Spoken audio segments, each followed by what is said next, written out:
ዋናው ነገር እዚሁ ላይ መታከል ያለበትን ይመስለኝ ይሄ የገጠር ኮሪደር ልማቱ የሚካሄደው በራሱ በገበሬው ነው ወይም በገበሬው ዘመዶች ነው በወዳጆቹ ነው ወይስ በወረዳው ዞን ባጀት ነው የሚለው ነገር በደንብ ስፔሲፊክ ተደርጎ መቀመጥ መቻል አለበት፣ ኮንሲስተንሲ እንዲኖረው ለማለት ነው። በእኔ እምነት ግን ይሄ ጉዳይ የገጠር ኮሪዶር ጉዳይ በፖሊሲ ታውጆ ህግም ወጥቶለት ጸድቆ የሚሰራ ብሔራዊ የኢኮኖሚ አንግላችን ተደርጎ እንዲወሰድ ቢሆን ገጠሩን ወደ ከተማ ትራንስፎርም ለማድረግ በተለይ እንደ አዲስ አበባ ባለ ግዙፍ ከተማ ልበል፣ በአንጻራዊነት እንደ ኢትዮጵያ ማለት ነው፣ ከተሜው ገበሬውና የገበሬው ልጅ ወደ አዲስ አበባና አካባቢ ይጎርፋል ለተሻለ የኑሮ ምንጭ ነው፣ እድገት ነው። ግን አዲስ አበባ አላቅሟ ሰው ተሸክማለች። ይሄ ደግሞ ፓብሊክ አሚኒቲስ፣ መብራት፣ ውሃ፣ መንገዱ፣ ትራንስፖርት ሁሉ ከፍተኛ ጫና እንደሚፈጥር እያየን ነው። አሁን እዛው በገጠር ሳለ ከምንጩ ችግሩን እዛ መፍታት ነው። ይሄ መፍታት የሚቻልበት ደግሞ አሁን የመጣው የገጠር ኮሪዶር መነሻ ሀሳብ ነው።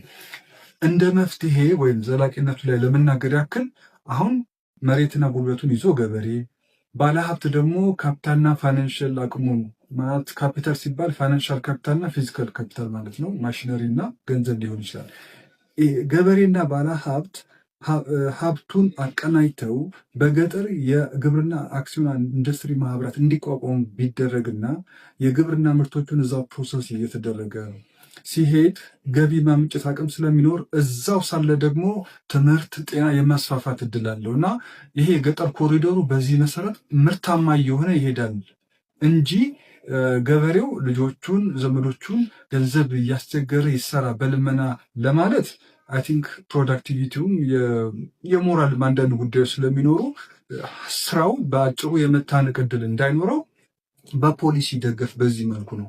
እንደማጠቃለያ ግን የገጠር የሶስትዮሽ የመሬት ኢንቨስትመንት ፖሊሲ ትሪፕላን ኢንቨስትመንት ፖሊሲ የሚኖር አንደኛ ገበሬው፣ ባለሀብትና መንግስት የተወሰነች 5-10% ሼር ይዞ ባለሀብቱ ደግሞ 40%፣ ገበሬው 55% ይዞ በዚች ቀመር መሰረት የግብርና ኢንዱስትሪ ማህበራትን ይቋቋሙ እና የግብርና ኢንዱስትሪያላይዜሽን እዛው ሲቋቋም ቅድም ባልኳቸው መሰረት የገጠሮች ወደ ከተማ ትራንስፎርም እያደረጉ ይመጣሉ። ይሄ የገጠር ኮሪዶር የሚባለው ሀሳብ ገጠርን አርባናይዜሽን የሚያስፋፋ እንደሚሆን ነው የምገምተው እና እችን ለማለት ነው።